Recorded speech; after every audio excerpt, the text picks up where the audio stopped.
Hi, Jonathan Rayo here with SimplifiedGuitar.com, and what I want to do in this lesson is show you how to simplify a chord chart. I want to take a couple of popular songs and simplify them for you so you can see the process. So let's go ahead and get started.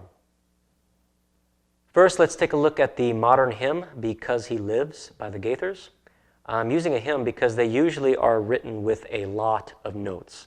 And it's a perfect example of exactly how much you can actually simplify a song. So the first thing that we can look for to cut are numbers. So some chords on a chord chart will have numbers behind them, like 7 or 6 or 2.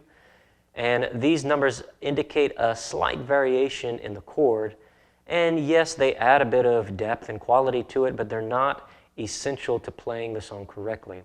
So we can drop those. So another thing we can cut are abbreviations. You'll notice some abbreviations behind some of these chords, like SUS, which stands for sustained. Sometimes you'll see DIM, which stands for diminished, and there are other ones that you might see. But these also, same thing as the numbers, they just indicate a slight variation in the chord, and it's not, again, essential to playing the song correctly, so we can get rid of them. So another thing we can cut are walk-ups and walk-downs. Basically what that is a chord that lasts for 1 beat or less. If a chord only lasts for a beat or less, it's not critical to the song. You can get away without playing it, so we can cut those. So another thing that we can cut are bass notes or overs. So some chords will be followed by a backslash and then another chord.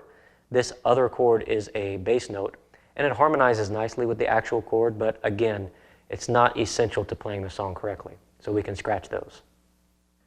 So sometimes you have the option of actually changing the chords of a song. So let's say you have a song that slightly crosses the edge of familiar chord progressions and has a couple of chords in there that are not within the traditional scale.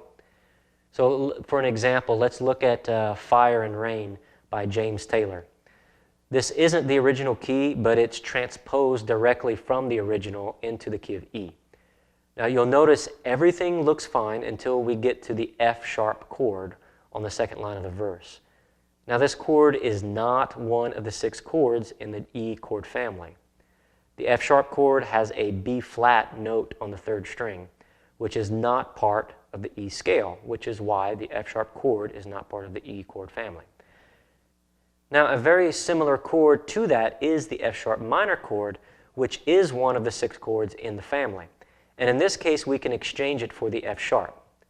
Now, keep in mind, if we do that, it will sound slightly different, and it will be a unique version to the original, but everyone will know what song that you're playing, and you're going to be able to sing along with it just fine. Now, this technique is not going to work all of the time. There are some songs that are just so far outside of a normal musical scale that you just can't simplify them without completely changing the song. However, there are thousands of songs that you can simplify. Now, I have a cheat sheet that goes over all the points that I just covered on how to simplify a chord chart. If you want that and you're watching on YouTube, then you can click on the link below this video, which will take you to the website. If you're already on the website, then you should see a button somewhere near this video where you can get that cheat sheet along with a couple of other cheat sheets to help you simplify your guitar playing. All right, remember to leave me any comments or questions that you may have, and I'd be happy to get back to you. I'll see you around.